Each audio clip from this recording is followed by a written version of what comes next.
안녕하십니까?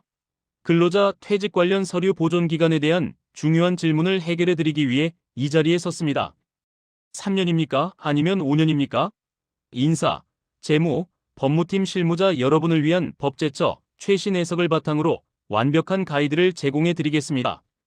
결론부터 말씀드리겠습니다. 정답은 5년입니다. 최근 법제처 유권해석 25-614에 따르면 근로기준법상 퇴직, 서류가 국세기본법상 증빙 서류의 성격을 동시에 가질 경우 두 법률이 모두 적용되어 더 긴 보존 기간인 5년을 따라야 합니다. 본 자료는 이 결론에 대한 명확한 법적 근거와 기업이 지금 바로 실행해야 할 실무 지침을 제시할 것입니다. 이러한 판단의 최종 근거는 바로 법제처의 명확한 회답에 있습니다.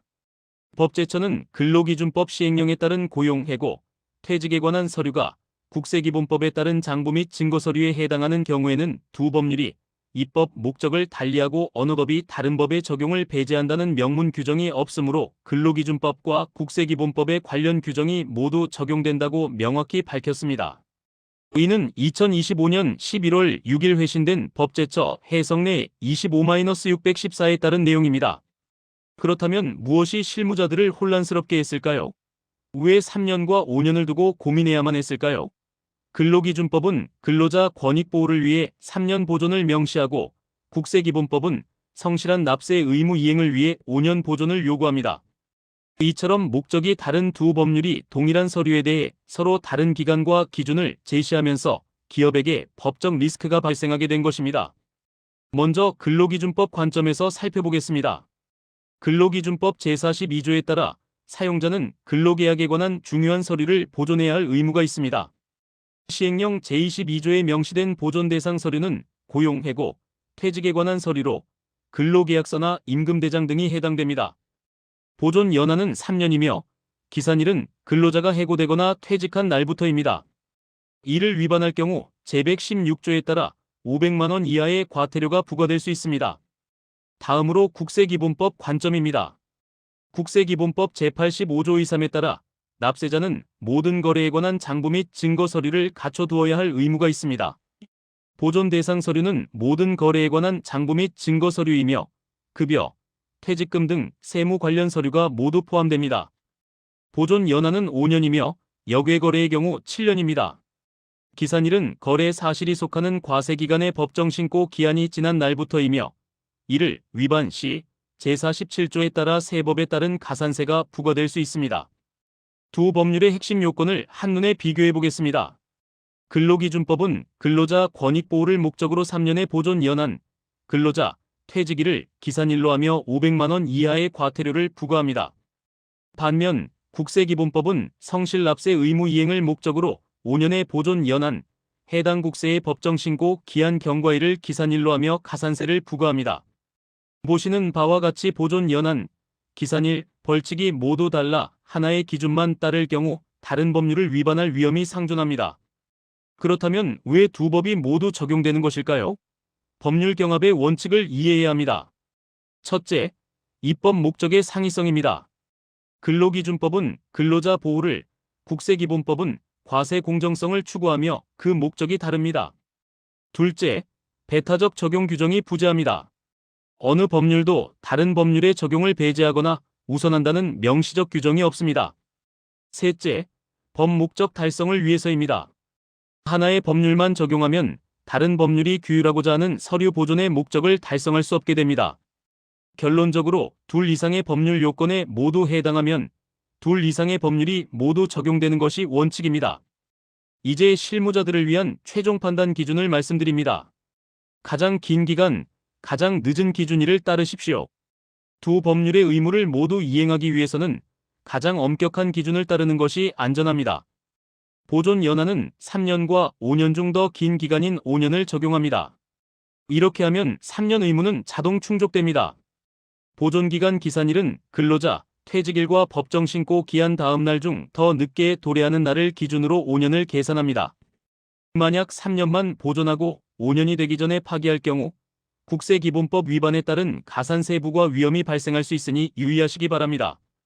새로운 기준, 어떻게 적용할 것인가? 지금 바로 시작해야 할 3단계 실무 액션 플랜을 제안합니다. 첫째, 분류입니다. 5년 보관 대상 서류를 명확히 특정해야 합니다. 둘째, 통일입니다. 보존 기간 및 기산일을 일원화해야 합니다. 마지막으로 협업입니다. 인사팀과 재무팀 간의 통합관리 시스템을 구축하는 것이 중요합니다. 첫 번째 액션 플랜은 국세기본법 적용 대상 서류를 분류하는 것입니다. 모든 고용, 해고, 퇴직 서류 중 아래와 같이 세무상 증거 서류의 성격을 갖는 항목은 5년 보존 대상으로 명확히 분류해야 합니다. 예를 들어 퇴직금 산정 내역서는 퇴직소득세 신고의 핵심 근거 자료이며 임금대장 및 급여명세서는 인건비 처리 및 원천징수 내역의 증빙 자료입니다. 연차수당 지급 내역 또한 과세 대상 소득 산정의 근거이며 징계 및 해고, 관련 서류도 관련 퇴직금 및 세금 처리의 근거가 됩니다. 프로마이너스 팁을 드리자면 이 서류가 세무조사 시 소명 자료로 사용될 수 있는가를 기준으로 판단하시면 됩니다. 두 번째 액션 플랜은 보존 기간 및 기산일 관리를 일원화하는 것입니다. 복잡성을 줄이고 리스크를 없애기 위해 사내 문서 관리 규정을 가장 안전한 기준으로 통일해야 합니다. 보존 연한은 최소 5년으로 설정하여 근로기준법상 3년 의무를 자동 충족시키고 기산일은 퇴직일과 법정신고 기한 경과일 중 더 늦은 날짜를 기준으로 합니다. 일반적으로 세법상 기준이 더 늦으므로 이를 최종 파기 예정일의 기준으로 설정해야 합니다. 키 액션으로 지금 바로 회사의 문서 보존 규정을 검토하고 5년과 더 늦은 기산일을 명시하여 개정하시기 바랍니다. 세 번째 액션 플랜은 인사팀과 재무팀의 협업 체계를 구축하는 것입니다. 서류 파기 시점에서 한 팀의 기준만 고려하여 발생하는 법적, 세무적 리스크를 원천 차단해야 합니다. 이를 위해 첫째, 통합관리 시스템을 구축해야 합니다. 전자문서 시스템, 즉 ERP 등의 서류별 법적 보존 기한을 5년 기준으로 명시하고 파기 예정일을 자동 알림으로 설정하는 것이 좋습니다. 둘째, 크로스체크 의무화를 시행해야 합니다. 서류의 물리적 또는 전자적 파기 절차 진행 시 인사팀과 재무, 회계팀 간의 파기 동의 및 최종 확인 절차를 업무 프로세스에 공식적으로 반영하여 협력해야 합니다. 리스크 관리 측면에서 규정 준수와 위반의 결과를 명확히 인지해야 합니다. 3년 미만 보존 시에는 근로기준법 위반으로 500만 원 이하의 과태료가, 5년 미만 보존 시에는 국세기본법 위반으로 세무조사 시 가산세가 부과될 수 있습니다. 공통적인 리스크로는 법적 분쟁 시 입증자료 부족과 기업 신뢰도 하락이 있습니다. 반면 5년 기준을 준수한다면 법적 안정성을 확보하고 두 법률의 의무를 동시에 충족하게 됩니다. 또한 세무 리스크를 완벽하게 제거하여 세무조사 및 과세 문제에 대비할 수 있으며 혼선 없는 체계적인 문서 관리로 업무 프로세스를 명확하게 할 수 있습니다. 명확해진 기준을 통해 안전한 관리를 위한 귀사의 최종 체크포인트를 다시 한번 강조합니다. 근로자 퇴직 관련 서류 중 세무 증빙의 성격을 가진 모든 서류는 5년 보존이 원칙입니다. 서류 파기에 대한 의사결정은 더 이상 인사팀 단독의 업무가 아닙니다. 반드시 재무, 회계팀과 협의하여 세법상 의무 이행 여부를 최종 확인하십시오. 체계적인 협업이 가장 확실한 리스크 관리임을 기억해 주시기 바랍니다. 구독과 좋아요는 영상 제작에 도움이 됩니다.